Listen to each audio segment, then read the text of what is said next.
Hello everyone, welcome back to Gyan Sarovar. तो स्वागत है आपका एक नए वीडियो में। और नया वीडियो अगर ना भी कहूँ तो इसे एक नया बैच सीरीज़ भी कह सकता हूँ। आज हम शुरू करने वाले हैं UPSI ASI and computer operator exam 2024 का एक बैच सीरीज, जिसमें हम कंप्यूटर के सिलेबस को कवर करेंगे। ये सीरीज़ हालांकि अलग अलग वीडियो पर आधारित है, यानी कि इसके बाद एक और वीडियो, यानी पूरी एक कंप्लीट सीरीज़ जो कि इस सिलेबस पर आधारित है वो पूरी चलने वाली है। तो बने रहिए हमारे साथ। सबसे पहले हम डिस्कस कर लेते हैं। वैसे तो थंबनेल देख के आप समझ ही गए होंगे कि हम किस बारे में बात करने वाले हैं। वैसे तो हम शुरुआत कर रहे हैं हमारे कंप्यूटर की, यानी कि कंप्यूटर सब्जेक्ट की। लेकिन एक बच्चों के सवाल मन में होता है कि सर क्या इस कंप्यूटर सब्जेक्ट से केवल हम इसी एग्ज़ाम को क्लियर कर पाएंगे? नहीं। जो हम कंप्यूटर की सिलेबस की ये सीरीज़ को स्टार्ट कर रहे हैं, हम कंप्यूटर, एक बार ध्यान से आप लोग सुनना, कंप्यूटर के सिलेबस की सीरीज़ को जो हम स्टार्ट करने वाले हैं वो इंडिया के किसी भी एग्ज़ाम में जिसमें कंप्यूटर के बेसिक नॉलेज को पूछा जाता है, इंडिया के किसी भी एग्ज़ाम में, यानी कि एनी एग्ज़ाम, एग्ज़ाम, इंडिया के किसी भी एग्ज़ाम में आपको ये सारे कंटेंट टॉपिक्स और जितने भी चैप्टर को हम कवर करने वाले हैं वो सब आपके काम आने वाले हैं। इंडिया में या तो आप पीवीटी एग्ज़ाम यानी प्राइवेट एग्ज़ाम दे रहे हैं, आप गवर्नमेंट एग्ज़ाम दे रहे हैं, या फिर कोई भी अदर एग्ज़ाम दे रहे हैं जिसमें कंप्यूटर बेसिक नॉलेज को पूछा जाता है, कंप्यूटर के बेसिक नॉलेज को पूछा जाता है, आपके लिए ये बिल्कुल एकदम परफेक्ट वीडियो रहने वाला है। ये सीरीज़ काफ़ी दिनों तक चलने वाली है। इसमें ज़ीरो से लेके, यानी कि ज़ीरो से लेके 100 तक में जितनी भी कंप्यूटर की बेसिक नॉलेज आती है वो सब इंक्लूड की गई है। जितनी भी होती है कंप्यूटर में, बेसिक फंडामेंटल्स होते हैं, टूल्स होते हैं, कई सारी टेक्नोलॉजीज़ का यूज़ करते हैं, कंप्यूटर में प्रोग्रामिंग लैंग्वेजेस का यूज़ करते हैं, और कंप्यूटर में shortcut keys, web design, W IT tools, ये सब क्या होते हैं, ये सारी चीज़ें इस सीरीज़ में इंक्लूड की गई है। इस महा सीरीज़ को स्टार्ट आज करने जा रहे हैं हम। ज्ञान सरोवर की कम्युनिटी में कई सारे और भी वीडियोस डले हुए हैं अलग अलग एग्ज़ाम से रिलेटेड, उनकी पढ़ाई और इन्फॉर्मेशन से रिलेटेड। काफ़ी बच्चों की यही कमेंट आ रहे थे कि सर कंप्यूटर पे सीरीज़ कब स्टार्ट होगी, फिर कंप्यूटर पे सीरीज़ कब स्टार्ट करोगे, हमें कंप्यूटर की पढ़ाई करना है, हमें कंप्यूटर का बेसिक तक नहीं पता है, हमें कंप्यूटर चलाना नहीं आता है। तो बेटा ये बिल्कुल एकदम सही वीडियो पे आए हो। आपको ज़ीरो से 100% ले जाना है ना, इसलिए हमने ये वीडियो बनाया है। आप बच्चों के लिए हम काम कर रहे हैं, केवल आपसे छोटी सी रिक्वेस्ट रहती है, सब्सक्राइब कर दीजिए, लाइक कर दीजिए और अपने ऐसे दोस्तों को शेयर कीजिए जो कि पबजी फ्री फायर में नहीं, अपने देश के भविष्य में लगे हो। आप लोग फ्यूचर हो, फ्यूचर ऑफ इंडिया। आप लोग फ्यूचर ऑफ इंडिया हो। अगर फ्यूचर ऑफ इंडिया की शुरुआत हमारी कंप्यूटर से शुरू होती है तो ये कहना गलत नहीं होगा कि आप टेक्नोलॉजी की शुरुआत कर रहे हैं। इसकी शुरुआत कर रहे हैं टेक्नोलॉजी की। टेक्नोलॉजी आप पर निर्भर करती है, आप टेक्नोलॉजी पर निर्भर नहीं करते। अब काफ़ी बच्चों का ये भी सवाल है कि सर ये हिंदी में होगा या इंग्लिश में होगा? तो बेटा ये हिंदी में भी होगा और इंग्लिश में भी होगा, यानी हम दोनों लैंग्वेज में ये पढ़ाएंगे। जो पूरी सीरीज हमारी चलने वाली है दोनों भाषाओं में होगी, किसी भी बच्चे को कोई भी प्रॉब्लम नहीं आने, चाहे आप इंग्लिश मीडियम से हो चाहे आप हिंदी मीडियम से हो, आप दोनों में इस वीडियो को देख सकते हैं। हम दोनों लैंग्वेज का प्रयोग कर रहे हैं ताकि आपको डिफ़िकल्टीज ना हो, एक हिंदी वाला बच्चा भी अच्छे नोट बना पाए और एक इंग्लिश वाला बच्चा भी नोट अच्छे बना पाए। आप किसी भी स्कूल में हो, लाइक आप 11th में हो, मान लीजिए 11th में हो और आप इसी कंप्यूटर सीरीज़ को देखना चाहते हैं कि हमें सर कंप्यूटर का बेसिक सीखना है, तो बिल्कुल एकदम परफेक्ट वीडियो है। अगर आप 12th में भी हो तो आपके लिए परफेक्ट वीडियो है। अगर आप यूजी कर रहे हो तो भी परफेक्ट है, पीजी कर रहे हो तो भी परफेक्ट है।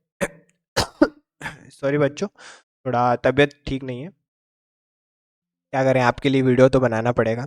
तो आप किसी भी ब्रांच में हो, डजेंट मैटर, आप किसी भी ब्रांच में हो, डजेंट मैटर, आपको कंप्यूटर पढ़ना है, आप एकदम सही वीडियो पे आए हो। अगर आप मान लीजिए कि आप यूजी में हो, ठीक है, यूजी में आप बीएससी कर रहे हो, राइट, हम नेक्स्ट स्लाइड ले लेते हैं ताकि परेशानी ना हो, ठीक है। तो आप यहाँ पर यूजी में हो, ठीक है, यूजी में आप बीएससी कर रहे हो और आपको कंप्यूटर का ज़ीरो आता है, कुछ नहीं, नथिंग, कुछ नथिंग। आप क्लास में ये हो,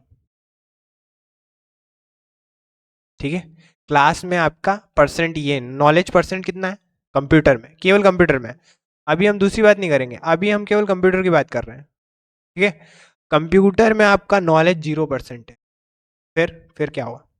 फिर आपने ये वीडियो देखा, आपने पूरी सीरीज को, इस कंप्लीट सीरीज को लगन और मेहनत के साथ कंप्लीट किया, एकदम बिल्कुल परफेक्ट, जो जो सर ने बताया है परफेक्ट नोट्स बनाए, उसको रिवाइज किया, उसमें कंसिस्टेंसी रखी, आपने उसमें अपनी लगन और मेहनत लगा दी इस पूरे वीडियो सीरीज में। आपका परफॉर्मेंस क्या होगा पता है? क्लास में और आपके जो कंप्यूटर का नॉलेज था वो आपका 100% हो जाए उसी क्लास में, और केवल कुछ ही दिनों में। अगर आप कंसिस्टेंसी रखते हैं, हार्ड वर्क करते हैं और इस पूरी सीरीज को कंप्लीट देखते हैं और अपने अच्छे नोट्स भी प्रिपेयर करो, एक आपका नोट्स कंटेंट, ये आपकी एक अलग अपॉर्चुनिटी बन रही है, आपको नोट्स मिल रहे हैं। मतलब आप जब इस पूरी कंप्लीट सीरीज को देखोगे तो अपने नोट्स क्रिएट कर रहे हो।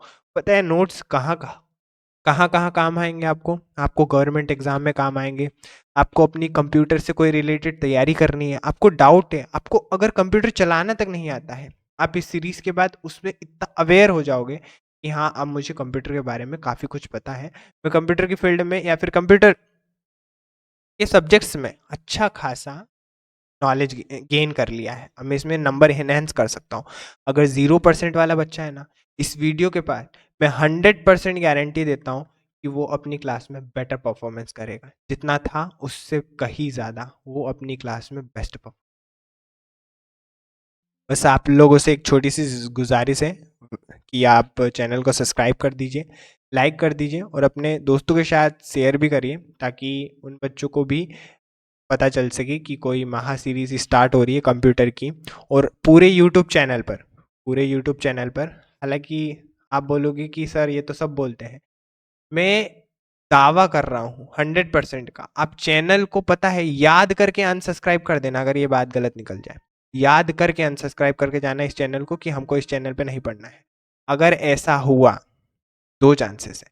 पहला कि वीडियो नहीं समझ आ रहे, वीडियो बोरिंग लग रहे हैं, ये दोनों चीज़ें कभी नहीं होने वाली। ना आपको ये सीरीज़ बोरिंग लगने वाली है, ना ही ये सीरीज़ आपकी बिना समझ में आने वाली है। ये आपको 100% कई तरीकों से पैटर्न से समझाने की पूरी कोशिश करूँगा, और इस पूरी सीरीज़ में आप बोर तो कभी हो ही नहीं सकते। तो बिना देरी के इस सीरीज़ को स्टार्ट करते हैं। तो एक बार और रिपीट कर देता हूँ कि ये किसी भी बच्चे के लिए, चाहे आप यूजी कर रहे हो, 11th-12th की एग्ज़ाम दे रहे हो, अगर आप किसी भी ब्रांच में हो, एनी फील्ड में हो, किसी भी ब्रांच में हो, तो आप इस सीरीज़ में अपना नॉलेज गेन कर सकते हो। इस कंप्लीट सीरीज़ में कंप्यूटर के बेसिक फंडामेंटल को, टूल्स को, आपके जो बेसिक नॉलेज है कंप्यूटर में, उस सभी को इन्हेंस करने वाला है, ठीक है। तो हम हमारे मेन टॉपिक पर आते हैं, यूपी पुलिस की इस रिटर्न एग्ज़ाम में, जो कि कुछ ही दिनों में होने वाली है। तो इस एग्ज़ाम से रिलेटेड हम कंप्यूटर के पूरे सिलेबस के बारे में जान लेते हैं, ठीक है। तो सबसे पहले हम सिलेबस को डिस्कस कर लेते हैं ताकि हमें वीडियो सीरीज़ में थोड़ी आसानी हो, ठीक है। तो हमारा जो पहला टॉपिक यहाँ पर आने वाला है, पहला टॉपिक जो हमारा होने वाला है वो है basic computer fundamentals. Basic computer fundamentals. बच्चों एक बार सभी अपने नोट्स में आगे की साइड सबसे जो पहला पन्ना होता है उसमें सिलेबस जरूर लिख लेना। एक चीज़ होती है कि सिलेबस पीडीएफ में यानी सॉफ्ट फाइल में, और एक होता है कि हमारे पास सिलेबस है यानी कि हमने उसको लिखा है, हमको ये चीज़ पता है कि हमने इसको मेंशन किया था स्टार्टिंग वाले पेज में, हम उस चीज़ से अवेयर होने जा रहे हैं, ठीक है। तो इसको अपनी चीज़ में अपने नोट्स में ज़रूर मेंशन करें। पीडीएफ फॉर्म में रखने से क्या होता है कि हम फ़ोन तो चलाते हैं बट उस पीडीएफ को कभी खोलते नहीं है, ठीक है। तो हम सिलेबस के सेकंड चैप्टर में आते हैं, तो that is history and future of computers.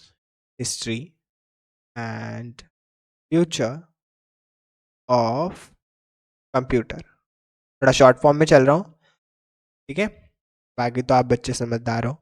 Computer का सिलेबस पढ़ने आए हो तो थोड़ी तो शॉर्टकट फॉर्म तो आपने सीखी होगी, ठीक है।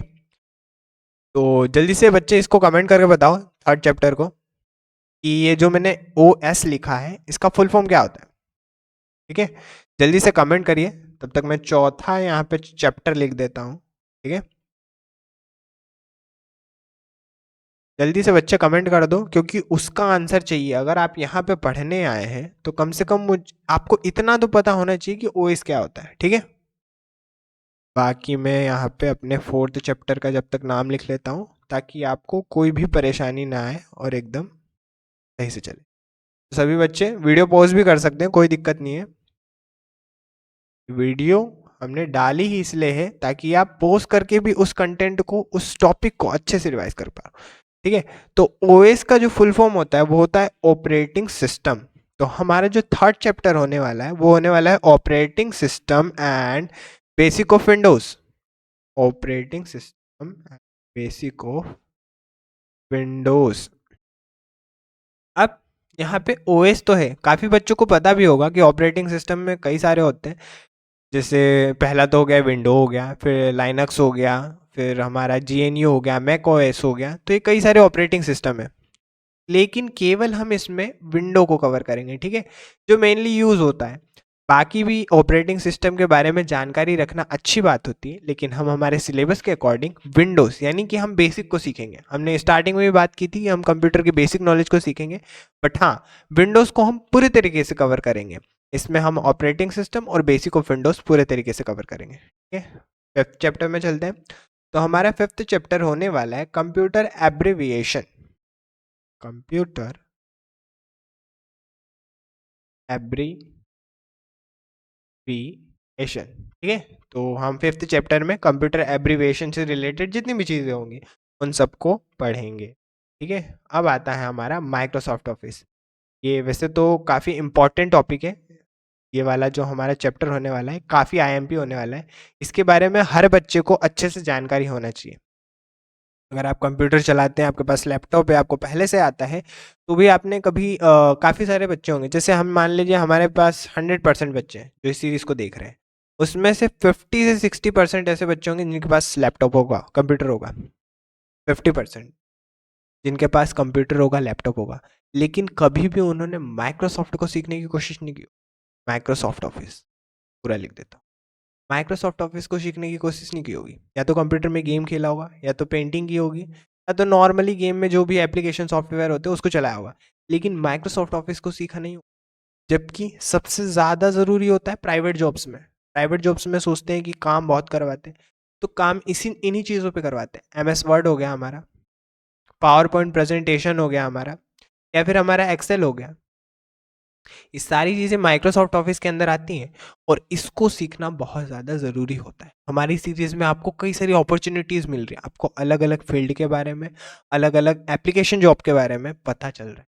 माइक्रोसॉफ्ट ऑफिस अगर आप सीख जाते हैं तो आपकी काफ़ी अच्छी और काफ़ी ज़्यादा अच्छी आपकी जॉब सिक्योर हो जाती है। माइक्रोसॉफ्ट ऑफिस एक बहुत ज़्यादा ज़रूरी है कि आपको कंप्यूटर में आना चाहिए, ठीक है। और फिर बात करते हैं हमारे 7 चैप्टर की, तो ये होता है शॉर्टकट कीज़। आप कहोगे सर ये तो हमको पता है कि हम विंडो शिफ्ट प्लस एस दबा देंगे तो स्क्रीनशॉट आ जाएगा।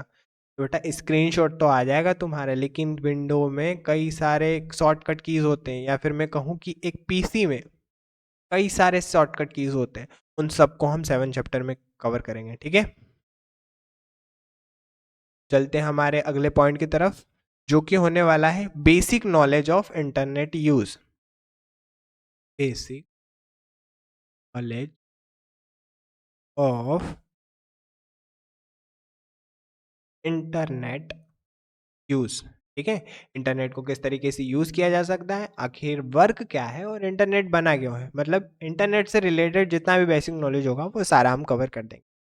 अब कुछ बच्चों का ये भी कहना होगा कि सर ये यूपी सिलेबस जो हम यूपी पुलिस का सिलेबस आप बता रहे हैं, इस कंटेंट ऊपर नीचे, ये 100% जो सीरीज़ तैयार हो रही है ना कंप्यूटर के बेसिक नॉलेज के लिए, ये आप हर बच्चे, हर उस बच्चे के लिए जो कंप्यूटर सब्जेक्ट पढ़ता है उसके लिए रेडी हो रहा है। इसलिए कंपेयर मत करना। यहाँ से बाहर जो भी हम पढ़ा रहे हैं, यहाँ से बाहर एग्जाम में कतई नहीं जाएगा, ये गारंटी है।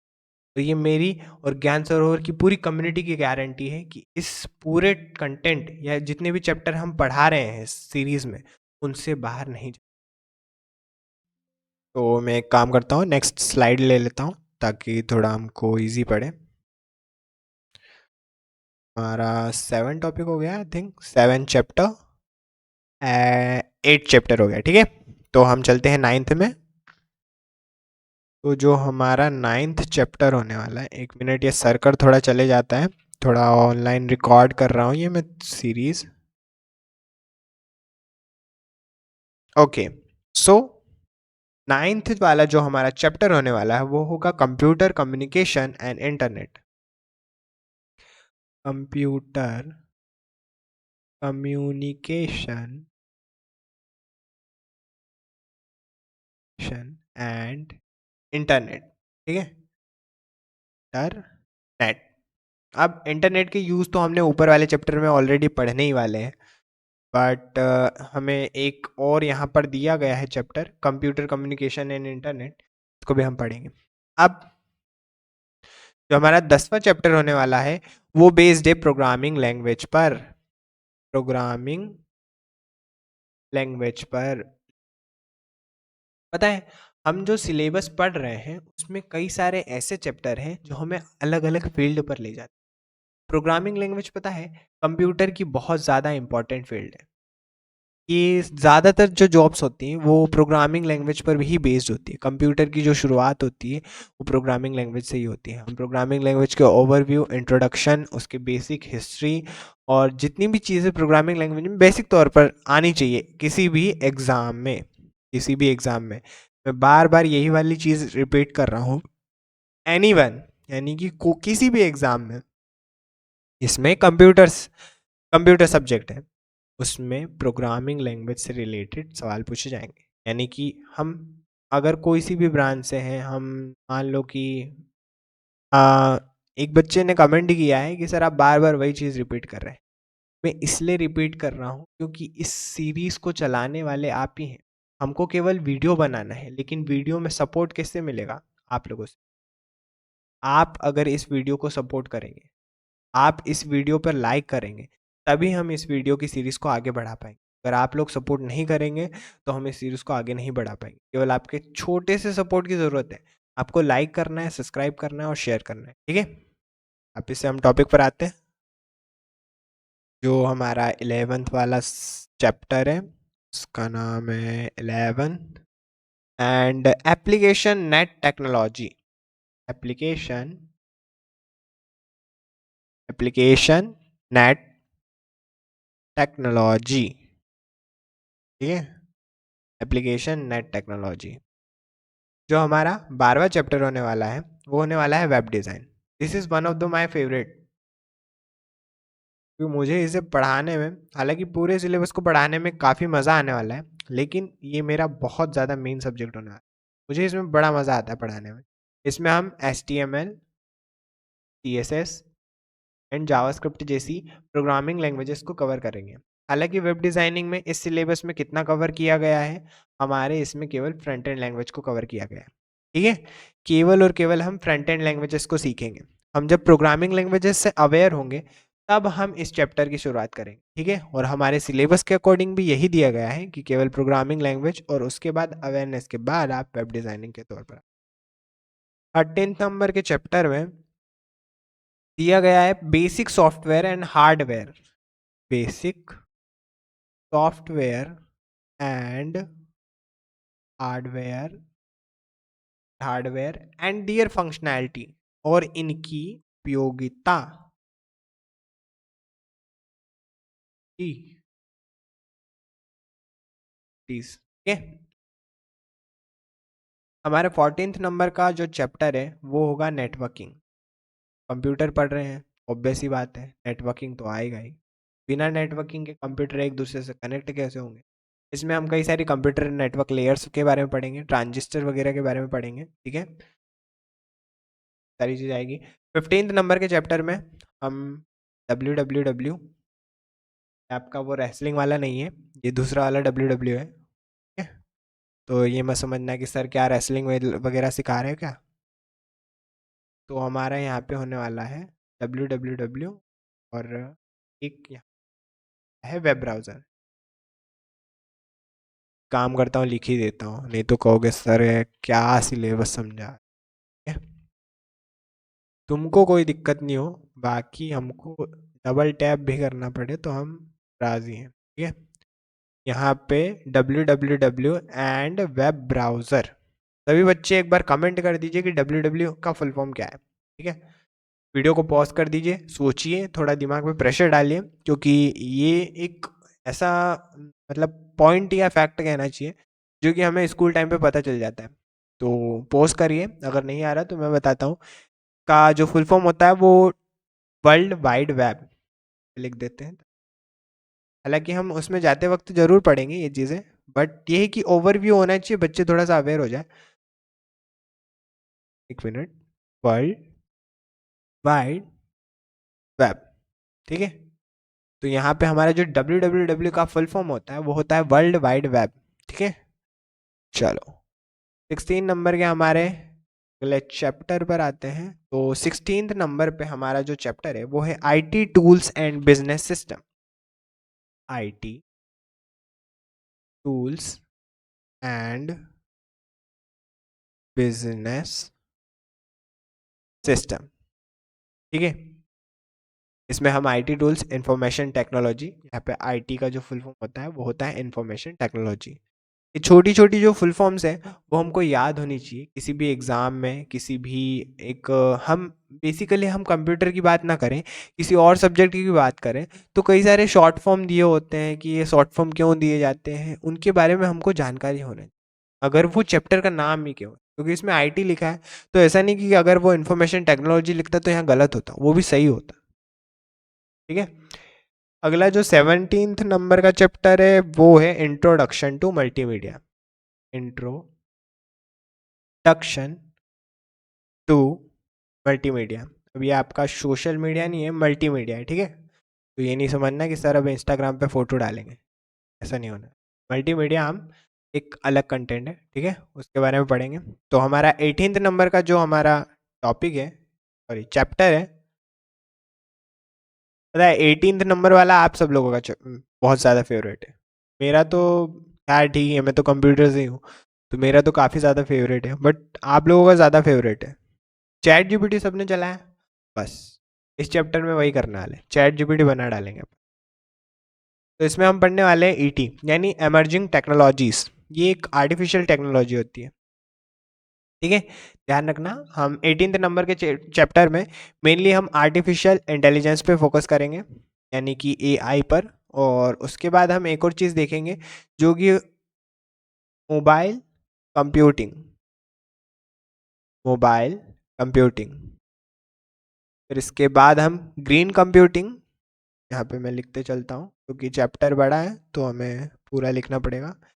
Green computing. सभी बच्चे यहाँ पे लापरवाही मत करना, अपने नोट के पहले पन्ने पर अपने सिलेबस को ज़रूर उतारना, क्योंकि हम पीडीएफ नहीं देखते हैं और फिर हमें चैप्टर के नाम तक नहीं पता होते। अगर आपसे पूछ लिया जाए कि 9th में हिंदी का जो पहला चैप्टर है वो क्या है, कभी उसको पहले पेज पे लिखा था? लिखा था। ये चीज़ बाद में आकर पता चलती है जब कॉलेज टाइम में होते हो या फिर उसके बाद होते हो, एम्प्लॉयमेंट हो जाते हो, ठीक है। तो हाँ, banking and e commerce application. जैसे ई कॉमर्स वेबसाइट भी होती है, कमर्शियल वेबसाइट भी होती है, बट हम इसमें पढ़ने वाले हैं banking and e commerce applications. इसमें हम शायद उमंग ऐप और इनके बारे में देखेंगे जो गवर्नमेंट एमपी ऑनलाइन के लिए यूज़ होता है, ठीक है। और भी कई सारी यहाँ पे ईटीसी है, ठीक है। तो 18 नंबर के चैप्टर में हम एआई और mobile computing, green computing and banking and e commerce application के बारे में सीखेंगे, ठीक है। तो ज़्यादा वीडियो को लंबा नहीं करते हैं और चलते हैं, हमारे फर्स्ट चैप्टर से शुरुआत करते हैं, ठीक है। तो चलो, चलो हम पहले चैप्टर से बात करते। यहाँ से हमारे कोर्स का शुभारंभ हो रहा है। एक चीज़ बच्चों ध्यान रखना, कई बार होता है, जब मैं कॉलेज टाइम में था, हमारे किसी भी कोर्स में ले लो या फिर कोई भी काम ले लो, हम सबसे पहले तो वर्क ही लेकर चलते हैं। हमारा पढ़ाई भी एक वर्क ही है, हमारा हमारा जो वर्क होता है। तो हम किसी भी काम को अगर कंसिस्टेंसी दें, अगर उस काम में हम स्थिरता रखें, अगर हम उसको कंसिस्टेंट वर्क करें उस पर, तो ही वो काम एंड तक जाता है। वरना हम स्टार्ट तो करते हैं, स्टार्ट अच्छा खासा ले लेंगे, 60% तक उसको कंप्लीट करेंगे, लेकिन फिर क्या होता है, कंसिस्टेंसी टूट जाती है। और जब हम उस काम को रोक देते हैं और उसको दोबारा कभी स्टार्ट करने की कोशिश भी नहीं करते हैं, तो पता है क्या होता है, वो जो 60% होता है ना, वो भी आपका 30% रह जाता है। किसी काम को अगर करने बैठे हो ना, तो कम से कम हर रोज सुबह उठने तक उसमें ये जरूर हो, यार आज मुझे वो 100% है ना, उसका 1% कंप्लीट करना है। आज वो जो 100% है ना, मेरे को उसको 2% करना। मतलब कि वो कंसिस्टेंसी हर रोज दिमाग में आनी चाहिए कि ये यार ये मेरा कोर्स है, मैंने इसमें मतलब एक कुछ भी होता है कि मुझे इस कोर्स को देना है, कि ये कोर्स मैं पूरा कंप्लीट करके रहूँगा, और इस कोर्स में जितना भी नॉलेज दिया जाएगा उसको आगे तक मैं याद रखूँगा, और उस नॉलेज को आगे मैं अपने प्रोफेशनल लाइफ, अपनी जो भी लाइफ होती है उसमें यूज़ करूँगा मैं, कि हाँ मैंने अगर कंप्यूटर का नॉलेज यहाँ से लिया है तो मुझे आगे चल के काम आए। ठीक है, तो एक चीज़ है कि स्टूडेंट जितने भी हैं कंसिस्टेंट रहें कोर्स में, हर रोज़ इस कोर्स को, अगर वो कोर्स 1 घंटे का मान लो 1 घंटे का है, पर दूसरे दिन भी 1 घंटे का आ रहा है, तीसरे दिन भी 1 घंटे का आ रहा है, अब नहीं पढ़ा हो रहा है कि वो बोर हो रहे हैं, यार अरे कौन 1 घंटा दे, तो ऐसा नहीं होना चाहिए। उस कोर्स में कंसिस्टेंस वर्क होना चाहिए, हर दिन बस यही याद करना है कि उस कोर्स को मुझे कंप्लीट करना है, उसको एकदम कंप्लीट मुझे ले जाना, उसको लास्ट तक ले जाना, यानी कि मुझे ये चाहिए। ठीक है, बात करते हैं कंप्यूटर की, कि मिनट थोड़ा ये सर्कर प्रॉब्लम है। कम्युनिटी, ठीक है, तो स्टार्ट करते हैं। तो सबसे पहले जानते हैं कंप्यूटर का अर्थ क्या होता है। Meaning of word computer, word computer, ठीक है। एक्चुअल में इस शब्द का मीनिंग होता क्या है, तो सीधी भाषा में समझाऊं, कैलकुलेटर का यूज करते हो बस, कैलकुलेट, दिमाग में ये आना चाहिए, कैलकुलेट। कैलकुलेट के ब्रैकेट में क्या होना चाहिए, लैटिन भाषा, लैटिन भाषा, लैटिन भाषा।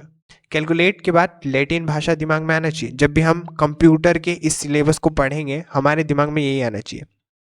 अब थोड़ा सा डेफिनेशन देख लेते हैं।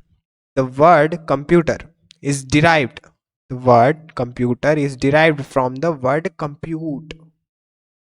यहाँ पे एक शब्द आया है the word compute.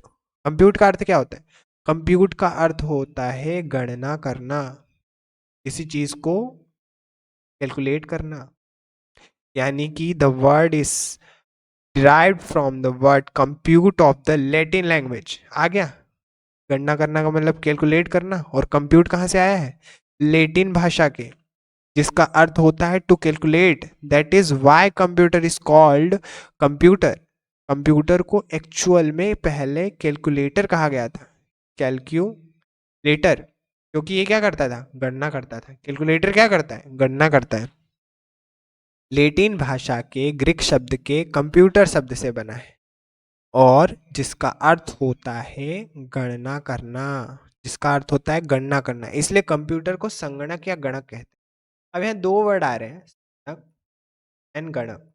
English medium वाले बच्चे बोलेंगे ये क्या होता है। संगणक का मतलब होता है कंप्यूटर, एक चीज समझ आ गई, संगणक मतलब कंप्यूटर। गणक मतलब क्या होता है, गणक मतलब होता है एन्यूमरेटर। ठीक है, याद आ गया, पढ़ा था ना अपन, अरे स्कूल टाइम में पढ़े थे ना, हाँ स्कूल टाइम में हमें इन्यूमरेटर पढ़ाया जाता था। ठीक है, उसको अब थोड़ा सा ये भी डिफाइन कर देता हूँ कि एक्चुअल में है क्या, वह मशीन जिसका प्रयोग जटिलतम व सूक्ष्मतम गणना के लिए किया जाता है उसे कंप्यूटर कहते हैं। और गणना करने वाले व्यक्ति या यंत्र को गणक कहते हैं। ये जो है यंत्र हमारा पीसी, पर्सनल कंप्यूटर, डेस्कटॉप, इसी को एन्यूमरेटर कहते हैं। ठीक है, और कंप्यूटर वह जिस मशीन का उपयोग करके जटिलतम व सूक्ष्मतम गणना के लिए किया जाता है। ठीक है, थोड़ा इसको हम एक बार इंग्लिश में भी कह देते हैं ताकि जिन बच्चों को प्रॉब्लम है वो इंग्लिश में भी लिख लें, ठीक है। और एक बेसिकली ये लैंग्वेज ध्यान रखना कि जब भी हम कंप्यूटर पढ़ रहे हैं, जब भी हम कंप्यूटर पढ़ रहे हैं, दिमाग में ये मत आने देना यार मुझे इंग्लिश नहीं आती है, मैं क्या करूँ। क्या हिंदी में पढ़ना सही रहेगा? हिंदी में पढ़ना सही रहेगा? मैं कहूँगा नहीं, हिंदी में पढ़ना सही नहीं रहेगा। जब हम कंप्यूटर सब्जेक्ट को पढ़ रहे हैं, इंग्लिश कोई मस्ट नहीं है, ना ही कंपलसरी है, पर इंग्लिश लैंग्वेज को करने से आगे चल के हम जब भी कंप्यूटर सब्जेक्ट से रिलेटेड फील्ड में जाएंगे, फॉर एग्जांपल हमने एमसीए किया और हम कंप्यूटर एप्लीकेशन की फील्ड में जा रहे हैं, हम कंप्यूटर पे वर्क करना है, कंप्यूटर हिंदी लैंग्वेज को जानता नहीं है, वो केवल इंग्लिश में ऑपरेट होता है, ठीक है। हम प्रोग्रामिंग लैंग्वेजेस का यूज़ करते हैं ना, प्रोग्रामिंग लैंग्वेजेस में इंग्लिश लैंग्वेज मस्ट होती है, इंग्लिश लैंग्वेज, और भी कई सारी लैंग्वेजेस हैं, लेकिन हिंदी लैंग्वेज प्रोग्रामिंग लैंग्वेज में इंक्लूड नहीं है, हिंदी लैंग्वेज से आप प्रोग्रामिंग नहीं कर सकते। एक प्रोफेशनल लाइफ में क्या होता है पता है, कंप्यूटर हो या कोई सी भी चीज़ हो, आजकल इंग्लिश लैंग्वेज को इस प्रोफेशनल रूप से बताया जा रहा है, यानी हिंदी हमारे लिए उस नीड तक संभव है जब तक हमें इसकी ज़रूरत थी। हमारे देश में जब हिंदी बोली जाती है तो बहुत अच्छी बात है, हिंदी हमें गर्व से बोलना चाहिए, हिंदी हमारी मातृभाषा है, इसमें हमें गर्व होना चाहिए। लेकिन जब हमें स्टडी में ज़रूरत पड़े किसी और भाषा को सीखने की, तो इसमें कोई बुराई नहीं है कि हमने इंग्लिश सीख लिया तो हम बिल्कुल एकदम वो, इंग्लिश हमको सीखना चाहिए। इंग्लिश हम ज़्यादातर कंप्यूटर में, कंप्यूटर का जो पहला वर्ड होता है क्या होता है, हम जब कहते हैं कंप्यूटर, इंग्लिश वर्ड है। हम कभी किसी को कहते सुनते हैं कि तुम्हारी संगणक फील्ड में संगणक क्षेत्र में कोई जॉब लगी है, संगणक क्षेत्र में, हम उसको कहेंगे कि कंप्यूटर फील्ड में तुम जॉब करते हो या कंप्यूटर फील्ड में तुम्हारी कोई जॉब लगी है, ठीक है। यहाँ से समझ लेना, जिसका पहला वर्ड ही इंग्लिश हो, जिसका पहला वर्ड ही इंग्लिश हो, उसको इंग्लिश लैंग्वेज सीखने में क्या बुराई है, हिंदी हमको ऑलरेडी आती है ना। जो चीज़ आसान है, अगर वो सब, जो चीज़ आसान है उसको तो सब कोई कर लेता है ना, पूरा इंडिया हिंदी बोल लेता है, लेकिन जो इंग्लिश बोल लेता है वो किसको कंप्लीट कर लेता है, सक्सेस को। क्यों? कि आज के समय में इंग्लिश बहुत ज़्यादा ज़रूरी हो गई है, और ख़ासकर इस सब्जेक्ट में जिसको हम पढ़ा रहे हैं।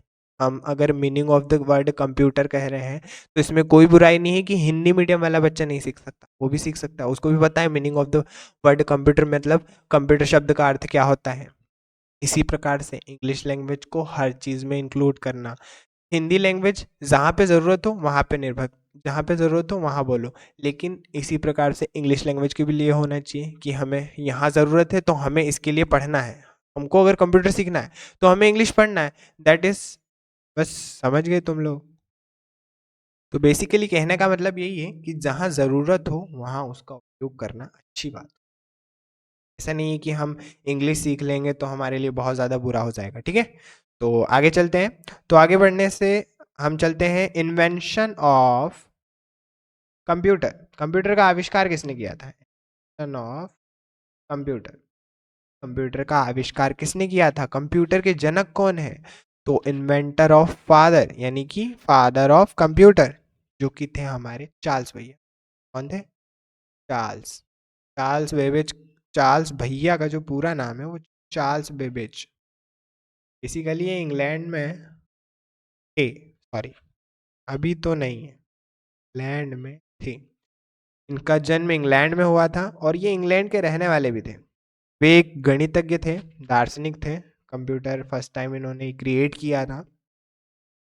इनका जन्म 1791 में हुआ था, यानी कि ये इनकी बर्थ डेट है, ठीक है। और इनका जो डेथ हुआ था वो 1871 में हुआ, डेथ हुआ था वो 1871 में हुआ। अब एक्चुअली ना चार्ल्स भैया बहुत ज़्यादा दिमागी हालत से, समझ रहे हो, चार्ल्स भैया बहुत बड़े वैज्ञानिक थे। अब वो एक दिन में तो वैज्ञानिक बन नहीं गए, अब उनको लाइफ में कई सारी परेशानी आई, ये कैसे हो, कैसे हो, जब जाके वो उस पहेली को या फिर उस जो भी मेथड है उसको सॉल्व किया उन्होंने, फिर एक नया आया फिर सॉल्व किया उन्होंने। चार्ल्स भैया को वैज्ञानिक बनने में भी कई साल लगे थे। अब उनके बीच में परेशानी क्या आई, उनको कैलकुलेट करना था चीज़ों को किसी मशीन के ज़रिए, लेकिन उनके पास मशीन तो थी नहीं, और ख़ासकर 1791 और 1870 के बीच तो बिल्कुल नहीं, लेकिन इन दोनों यानी कि इस 1791 से लेकर 1871 के बीच उन्होंने वो डेवलप किया जो पूरी दुनिया को चलाता है, कंप्यूटर। इन्होंने उसकी शुरुआत की थी। 1791 में इनका जन्म हुआ, इंग्लैंड के रहने वाले थे। इनकी डेथ हुई थी 1871 में। फर्स्ट टाइम इन्होंने एक इंजन को डेवलप किया था 1822 में। 1822 में एक डिफेंस इंजन को, डिफेंस या फिर हम कहें यहाँ पे कहना गलत होगा, डिफेंस आई थिंक यहाँ पे डिफरेंस होगा, ठीक है। तो यहाँ पे डिफरेंस इंजन आएगा, एक मिनट, डिफरेंस इंजन, ठीक है। तो 1822 में डिफरेंस इंजन नाम की एक मशीन बनाई थी चार्ल्स बेबेज भैया ने, चार्ल्स बेबेज भैया। अब इतनी आसानी से तो वो साइंटिस्ट बने नहीं होंगे, काफ़ी अच्छी पढ़ाई की होगी, दिमाग में कई सारे सवाल आए होंगे कि इसको कैसे करना, कैसे करना, तब जाके उन्होंने उस चीज़ को सॉल्व किया। आज हम जानते हो उन्हें, इतने मशहूर वैज्ञानिक थे। हालांकि वो इस समय तो हमारे साथ नहीं है, बट उन्होंने जो दिया है, उन्होंने जो प्रोडक्ट और जो मशीन डेवलप की है, उसके बिना आज कोई काम यहाँ पे नहीं हो सकता है। मतलब सपोज दैट कि पूरे वर्ल्ड से एकदम से कंप्यूटर या फिर हम कहें कि कैलकुलेट करने वाली हर वो मशीन गायब हो जाए तो क्या होगा? मतलब मतलब खत्म, गया, टाटा, बाय बाय। तो एक्चुअली ये चीज़ है कि उन्होंने हमें इतनी अच्छी चीज़ दी है, कम से कम उनके बारे में तो थोड़ा पढ़ा जाए कि उन्होंने किया क्या ऐसे और एक्चुअली क्या किया है उन्होंने। चार्ल्स बेबेज ने सबसे पहले 1822 में डिफरेंस इंजन नामक एक इंजन बनाया, और ये जो डिफरेंस इंजन नाम की एक मशीन है, ये काम ये करती है कि दशमलव के बाद 20 अंक। मैं नेक्स्ट स्लाइड ले लेता हूँ ताकि आप लोगों को थोड़ा और क्लियर हो, अच्छे से क्लियर हो, ठीक है। चैनल को सब्सक्राइब कर देना, लाइक कर देना और वीडियो के साथ बने रहना और पूरा वॉच करके जाना है। ये नहीं कि मम्मी बुला रही है, काम है, ये है, गेम खेलना है, तो और भी काम है। कंसिस्टेंसी बेटा बना के रखोगे ना तो कंप्यूटर में महारत हासिल होगी। तो ये इस मशीन का काम होता है दशमलव के 20 अंक के बाद, यानी कि जो दशमलव के पॉइंट होता है ना, पॉइंट पॉइंट के बाद जो 20 अंक होते हैं, कैसे कैसे डिफाइन करें? ये 1 अपॉन है, ये 1 0 0 0 0 0 0 कहाँ तक? जब तक इसके टोटल 20 जीरो कंप्लीट नहीं हो जाते, टोटल 20 जीरो कंप्लीट नहीं हो जाते, इसको हम कहते हैं क्या? दशमलव के 20 अंकों तक की गणना करना। इसमें वो कैलकुलेटर यानी कि जो चार्ल्स भैया ने बनाया था वो सक्षम था। क्या नाम था उसका? डिफरेंस इंजन, ठीक है। ये वाली मशीन ये चीज़ें कैलकुलेट कर सकती थी, ठीक है। अब पावरफुल तो नहीं थी क्योंकि ये तो आजकल नॉर्मल हो गया, हमारा कैलकुलेटर भी कर सकता है, लेकिन ये बात है 1791 से लेकर 1871 के बीच में ये कैलकुलेट करना वहाँ पे बहुत बड़ी बात थी। इसके बाद क्या हुआ कि उन्हें लगा कि ये मशीन पावरफुल नहीं है, मतलब 20 अंक जस्ट अ नंबर, उनको लगा कि इसको थोड़ा और पावरफुल बनाना चाहिए। तो उन्होंने क्या किया, एक एनालिटिकल मशीन का निर्माण किया। एनालिटिकल मशीन या फिर हम कह सकते हैं इंजन, इंजन सही होगा, इंजन, ठीक है। तो इंजन जो बनाया, एनालिटिकल इंजन, ये बनाया था 1833 में। वो वाला कब डेवलप किया था?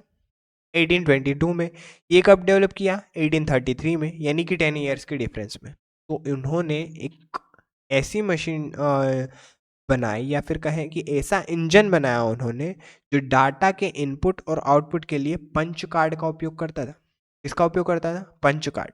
ये वाली चीज़ ध्यान रखना, ये ऑब्जेक्टिव में पूछी जा सकती है कि जो इनपुट आउटपुट होता है, ये वाला इनपुट आउटपुट, उसका उपयोग करने के लिए उस मशीन में क्या डाला गया? पंच कार्ड डाला गया। और ये दशमलव के 50 अंकों, यानी यही वाली जो मेथड है, ये वाली जो मेथड है ना, इसमें अगर 50 अंक आ जाए कि 50 50 50 50 जीरो, उस नंबर तक की कैलकुलेशन कर सकता है। इसमें 20 की करता था, बट वो इंजन कौन सा था? Difference engine. फिर थोड़ा और पावरफुल बनाया तो क्या बन गया? Analytical engine. इस करा किसने? चार्ल्स भैया ने। चार्ल्स भैया इतने आसानी से बैठने वाले थोड़ी ना है। वो बिल्कुल। चलो, 40 साल के बाद चार्ल्स बेबेज के पुत्र। अब खैर ये वाला जो प्रोजेक्ट था वो थोड़ा सा इनकम्प्लीट रह गया। चार्ल्स भैया क्या हुआ कि चार्ल्स भैया का एक बेटा ही हो गया, हेनरी बेबेज। अब हेनरी बेबेज ने इस आगे बढ़ाया और इस प्रोजेक्ट को कंप्लीट भी किया। ये कि चार्ल्स बेबेज के आधे अधूरे प्रोजेक्ट को उनके बेटे हेनरी बेबेज ने कंप्लीट किया। ये वाली चीज़ ध्यान रखना क्योंकि ये ऑब्जेक्टिव में पूछी जा सकती है और ये डेफिनेटली है कि ये जो दो स्लाइड, ये वाली स्लाइड जो हमने ली थी इन्वेंशन ऑफ कंप्यूटर और ये वाली स्लाइड, दोनों में से एक क्वेश्चन ज़रूर आएगा। ये तुम 100% लिख के लो।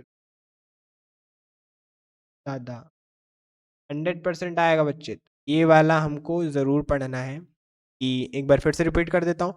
चार्ल्स बेबेज ने जो फर्स्ट मशीन डिफाइन की वो डिफरेंस इंजन, फिर और पावरफुल बनाया उसको एनालिटिकल इंजन में, फिर वो थोड़ा इनकम्प्लीट रह गया, फिर उनके हेनरी बेबेज यानी उनके पुत्र ने उस पूरे प्रोजेक्ट को कंप्लीट किया। ठीक है, पावरफुल बनाया उसको। 50 अंक यहाँ पे हम उस पर कर सकते हैं, उसके अंकों की गणना कर सकते हैं। और हाँ, एक चीज़ और ध्यान रखना है, ये जो पंच कार्ड है स्पेशली तौर पर जो पंच कार्ड है इनपुट डाटा के इनपुट और आउटपुट के लिए उपयोग किया जाता है। ये डाटा और इनपुट आउटपुट क्या है, जब हम जैसे हम कीबोर्ड है, ठीक है, कीबोर्ड है ABCD कुछ भी लिखा है, हमने टाइप किया, ये हमने इनपुट दिया, स्क्रीन पर क्या शो होगा, आउटपुट। उसमें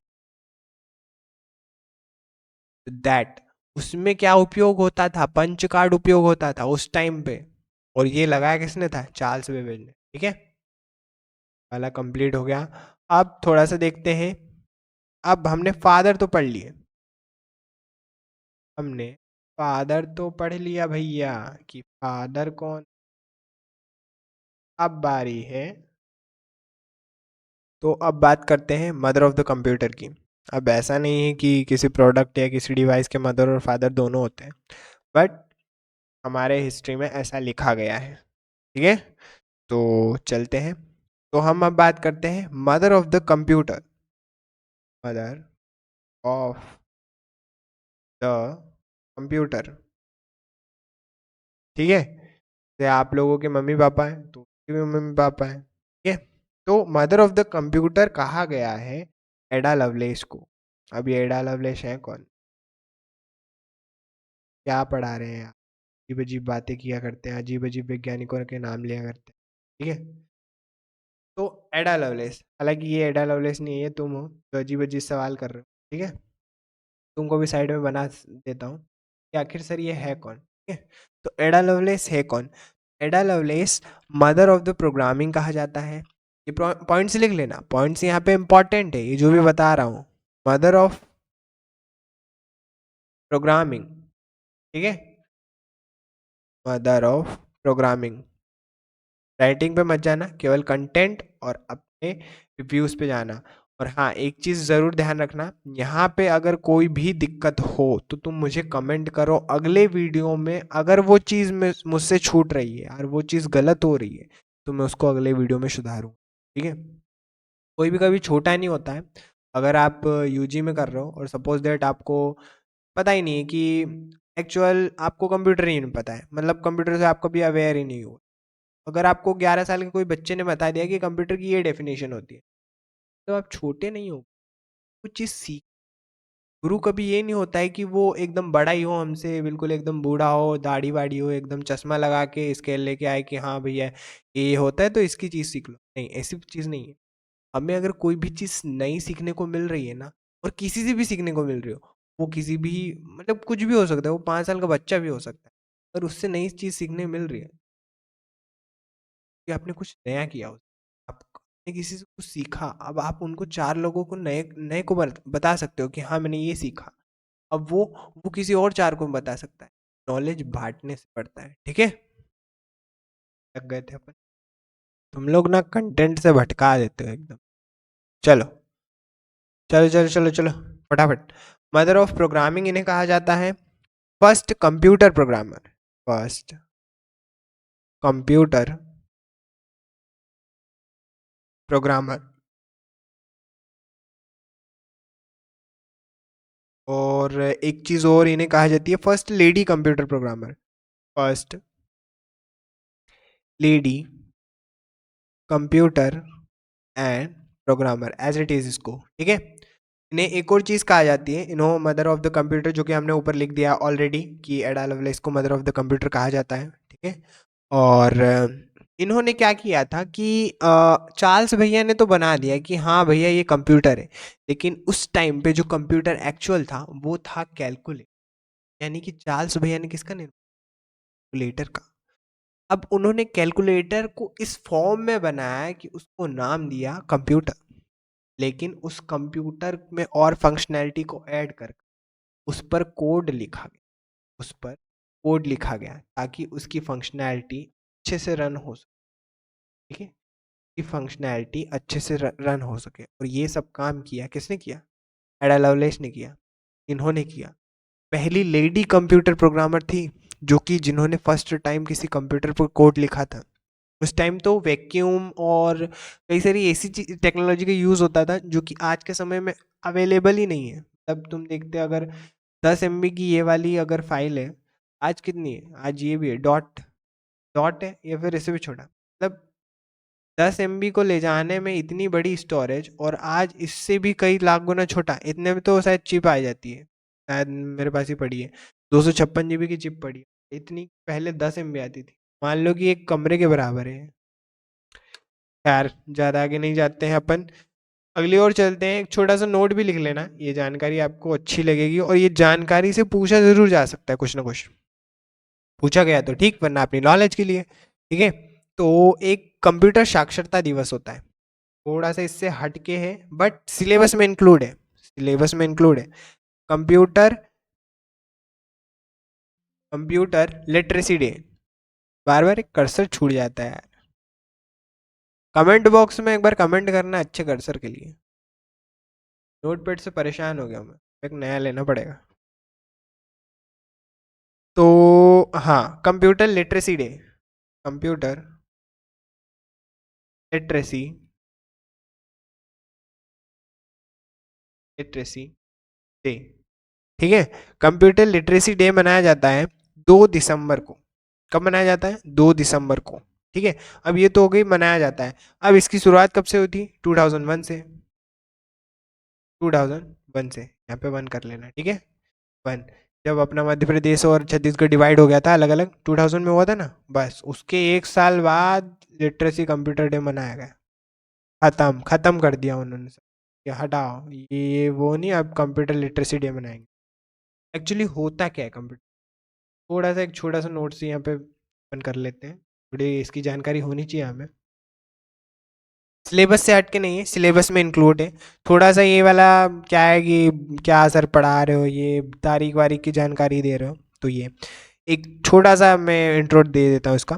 promoting literacy for a world in a transition, building the foundation for sustainable and peaceful society, परिवर्तनशील विश्व के लिए साक्षरता को बढ़ावा देना, टिकाऊ और शांतिपूर्ण समाज को नींव निर्माण करना, ये इसका काम होता है, ठीक है। तो यही होता है literacy day, already computer literacy day, ठीक है।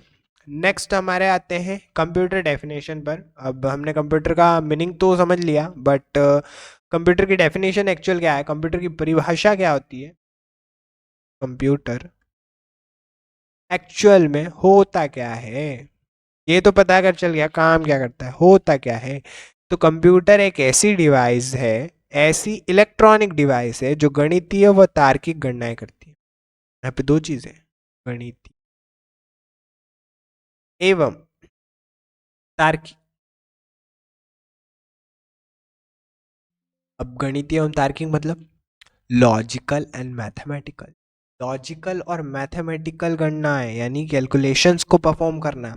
अब इसमें लॉजिकल कौन सी है, मैथमेटिकल कौन सी है, तो मैथमेटिकल ऑपरेशन में आते हैं plus, minus, multiplication and division. अब कंप्यूटर में मल्टीप्लिकेशन ऐसा ही होता है, ठीक है। नेक्स्ट हम बात करते हैं हमारे लॉजिकल ऑपरेशंस की। लॉजिकल ऑपरेशन, ठीक है। लॉजिकल ऑपरेशन में greater than, lesser than, is equal to, greater than is equal to and lesser than is equal to, तो दैट हमारे ये सारे लॉजिकल ऑपरेशन है, ये दोनों परफॉर्म किए जाते हैं। एक बार हम इंग्लिश में इसी डेफिनेशन को रिपीट कर लेते हैं कि एक्चुअल में इस डेफिनेशन में कहा क्या गया है। तो यहाँ पर लिखा है, computer is an electronic device that performs mathematical operation and logical calculations.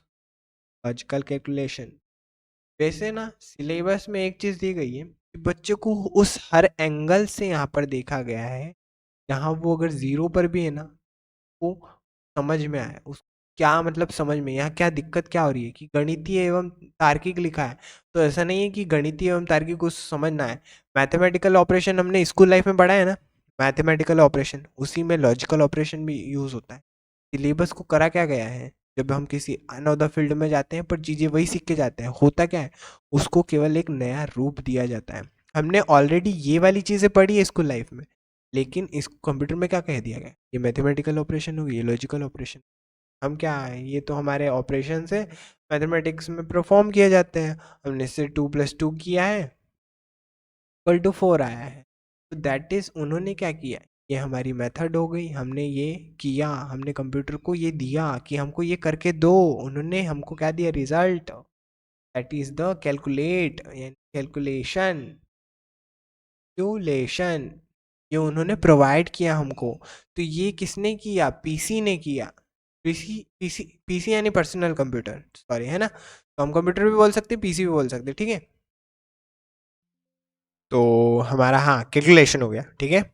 आप एक चीज़ और बच्चों, नोट्स एकदम प्रॉपर बनाना, जो भी समझाया जा रहा है, ज्ञान सरोवर जो भी है इस बड़ी सीरीज़ में, उसने बहुत ज़्यादा मेहनत की है, इसमें आपके सारे जितने भी कंप्यूटर के बेसिक नॉलेज है उन सबको कवर किया गया है। तो अच्छे से नोट्स बनाइए ताकि परीक्षा में आपका परफॉर्मेंस बहुत अच्छा हो, ठीक है। तो डेफिनेशन समझ आ गई यहाँ पे, computer is an electronic device that performs mathematical operation and logical calculation, ठीक है। एक फैक्ट चीज़ और बहुत बढ़िया चीज़ है, सिलेबस में ही है, ऐसा नहीं कि मैं अलग से बोल देता हूँ फैक्ट एक नोट लिख लीजिए ये वगैरह वगैरह, एकदम यही बता रहा हूँ कि सिलेबस में थोड़ा अलग अलग पैटर्न में बता रहा हूँ ताकि आपको थोड़ा मज़ा आते रहे। कंप्यूटर डाटा को सूचना में परिवर्तित करना है, ये कंप्यूटर डाटा है, ठीक है, इसको किसी इंफॉर्मेशन में उसने बदल दिया, ये इंफॉर्मेशन हो, ठीक है, इसने इंफॉर्मेशन में चेंज कर दिया, क्योंकि वह प्रोसेस कंप्यूटर द्वारा होती है, ये जो भी प्रोसेस हो रही है कंप्यूटर द्वारा हो रही है, यानी कि ये एक पीसी में हो, ठीक है, हमने ये मान लिया कि ये पीसी में हो रहा है, इसलिए इसे इलेक्ट्रॉनिक डेटा प्रोसेसिंग कहते हैं, ईडीपी। अब आ गई शॉर्ट फॉर्म, यहाँ से भैया तुम्हारी शॉर्ट फॉर्म चालू हो गई। एक चीज याद रखना, जब कोई भी हमको अगर शॉर्ट फॉर्म मिले और मेजॉरिटी ऑफ उस पेज में हमको एक ही मेन लगे कि यार ईडीपी इसमें दिया है, उसको हेडिंग में डाल लो, यहाँ सबसे ऊपर पेज में ईडीपी डाल लो, उसका फुल फॉर्म नेम डाल लो, जब भी हम पेज खोलेंगे ऊपर दिख गया, या ईडीपी मीन्स, ईडीपी मीन्स, अरे कमेंट में लिख दो ईडीपी मीन्स, सब बच्चे ईडीपी मीन्स लिख दो, electronic data processing, electronic data processing, बहुत काम करवाते, electronic data processing, computer data को सूचना में परिवर्तित करता है, क्योंकि यह प्रक्रिया कंप्यूटर द्वारा होती है, इलेक्ट्रॉनिक डेटा प्रोसेसिंग, ईडीपी कहा जाता है। अब इसमें दो चीजें, डेटा और इंफॉर्मेशन, ठीक है, इंफॉर्मेशन हो गया और डेटा हो गया। अब डेटा क्या है, डेटा होता है रॉ फैक्ट्स, डेटा होता है रॉ फैक्ट्स, कच्चे तथ्य होते हैं ना, वो रॉ फैक्ट्स होते हैं। अब पक्के तथ्य होते हैं जो कि प्रोसेस्ड डाटा को इन्फॉर्म करते हैं, ये प्रोसेस्ड प्रोस डाटा को, डाटा या रॉ फैक्ट्स या प्रोसेस्ड डाटा, ठीक है। अब इनको मीनिंग मिल गई है, ठीक है। अब डाटा प्रोसेसिंग होगी और प्रोसेसिंग से information, information input, processing output, that is the algorithm of computer. तो मेरे ख्याल से आज के लिए बहुत है इतना, क्योंकि हमने कंप्यूटर की सीरीज में इस जो हमारा पहला फर्स्ट वीडियो था, तो हमने काफ़ी सारी चीज़ों को कवर किया। हमने इंट्रोडक्शन लिया इस सीरीज़ में होने क्या वाला है, हमने सिलेबस को पूरी तरीके से समझाया, और आशा करता हूँ कि सभी बच्चों को ये समझ भी आएगा कि क्या होने वाला है इस सीरीज़ में और सिलेबस में। और बिल्कुल फ़िक्र नहीं करना है, एकदम आराम से मज़े से पढ़ेंगे, पूरी सीरीज़ को अच्छे से पढ़ेंगे, और एक नंबर की सीरीज़ है ये। और अपने दोस्तों के साथ शेयर कीजिए ताकि उनको भी पता चल सके कि कंप्यूटर की एक अच्छी खासी सीरीज़ स्टार्ट हो चुकी है। ज्ञान सरोवर चैनल से जुड़ने के लिए आप सभी का धन्यवाद। और हमारे और भी वीडियोज़ हैं, अगर आप किसी एग्ज़ाम की तैयारी कर रहे हैं, आपकी एग्ज़ाम गवर्नमेंट से रिलेटेड हो, आप केवल सब्जेक्ट इशू देखिए कि आपका सब्जेक्ट कौन सा है। ज्ञान सरोवर में आपको लगभग लगभग यूपीएससी में जितने सिलेबस इंक्लूड होते हैं, उन सब के सब्जेक्ट्स के सिलेबस यहाँ पे पढ़ाए जा रहे हैं। ठीक है, और भी वीडियोस देख सकते हैं। आप सभी का धन्यवाद, अगले वीडियो में ज़रूर जुड़िएगा, चैनल को सब्सक्राइब कर लीजिएगा, और मिलते हैं नेक्स्ट वीडियो में। तब तक के लिए जय हिंद, जय भारत।